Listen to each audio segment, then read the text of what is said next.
Hiking Sugarloaf Ridge in Box Springs Mountain Park. Street parking is 1.38 miles from the 60 freeway in Riverside. Parking near the corner of Spruce Street and Glen Hill Drive is recommended.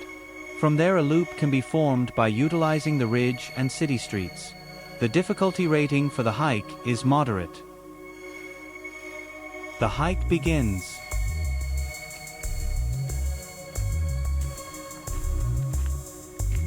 The access point to this hike is at the corner of Spruce Street and Glen Hill Drive in Riverside.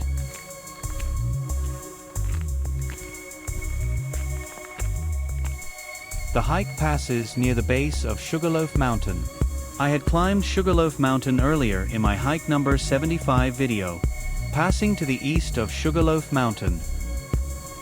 Gazing toward the ridge to traverse. The trail passes to the east of Sugarloaf Peak before bending east to access the ridge.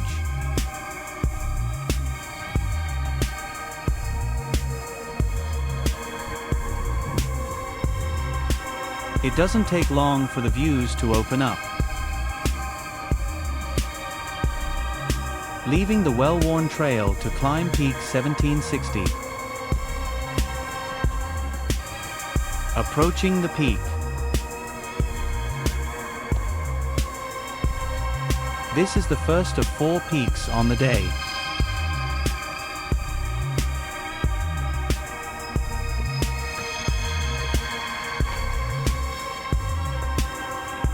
On the summit of Peak 1760.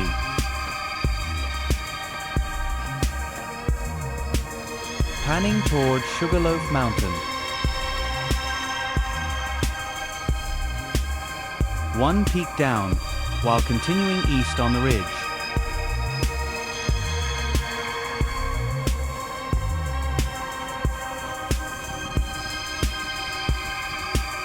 Dropping to a saddle. Passing through on the ridge trail.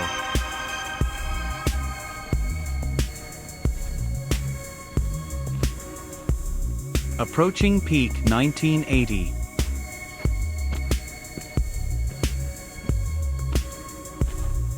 Do I ascend, or not ascend the summit boulder? Standing on the lower boulder seemed pretty safe. Scaling the upper one seemed like an unnecessary risk, so my summit views were from the lower boulder. Saying farewell to Peak 1980. The peaks get progressively higher when going east.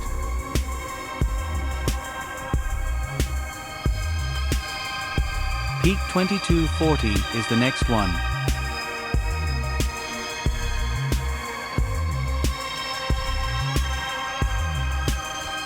Passing to the north of Peak 2240 and looking for a good way up.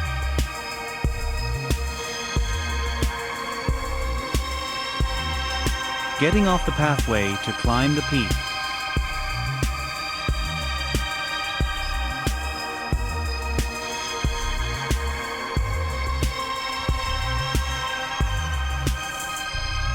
Seeking a route of least resistance as I go.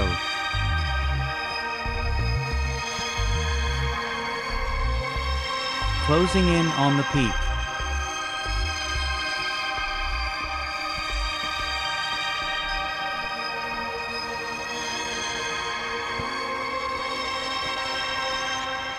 Negotiating the summit boulders. Ascending the actual summit boulder.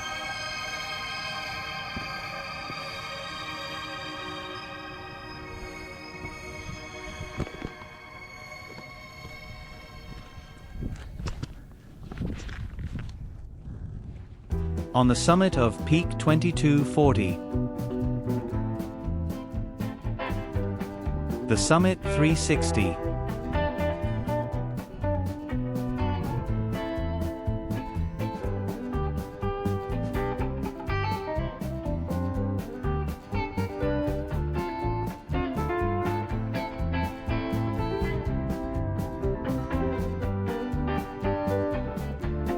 Descending the peak.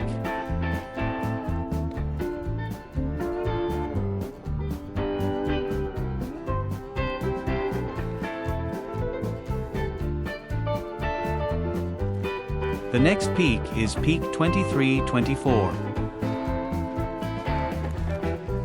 And it looks like a truly rocky route to get there. After losing elevation, time to gain it back.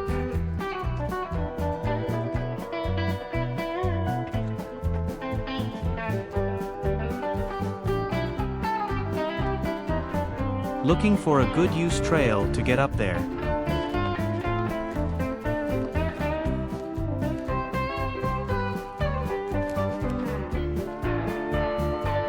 Finding one, and hoping for the best.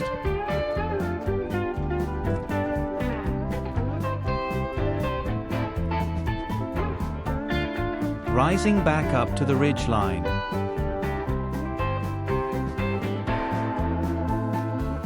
Back on the ridge, the peak was just ahead.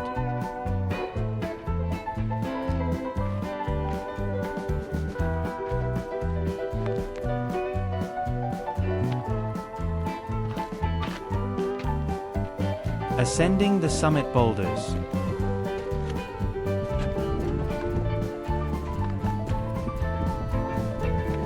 On the summit of Peak 2324. The Summit 360. This is the fourth and final peak of the hike. There are more summits on the ridge that can be added to the hike.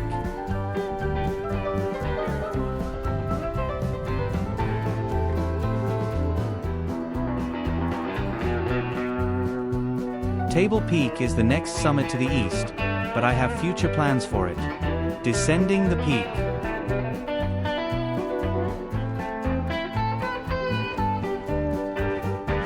Instead of continuing on the ridge, I wanted to form a loop hike.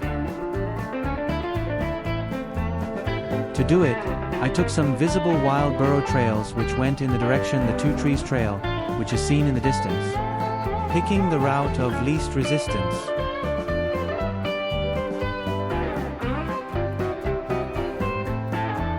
The route continues south to the Two Trees Trail.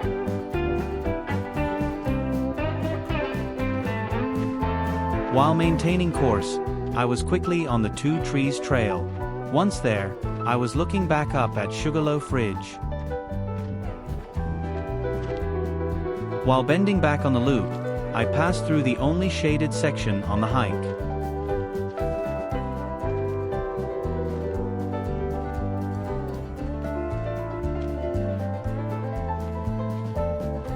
With a creek bridge, this loop was starting to get civilized. As the trail ends, the hike continues as a neighborhood walk.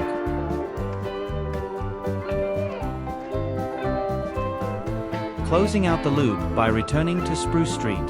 Utilizing a Maps app came in handy. Back where the hike started. Which means, mission accomplished. Box Springs Mountain Park can be hiked in a long day, or broken up into manageable sections, such as this one, to complete on your own time. I prefer the latter, but that's just me.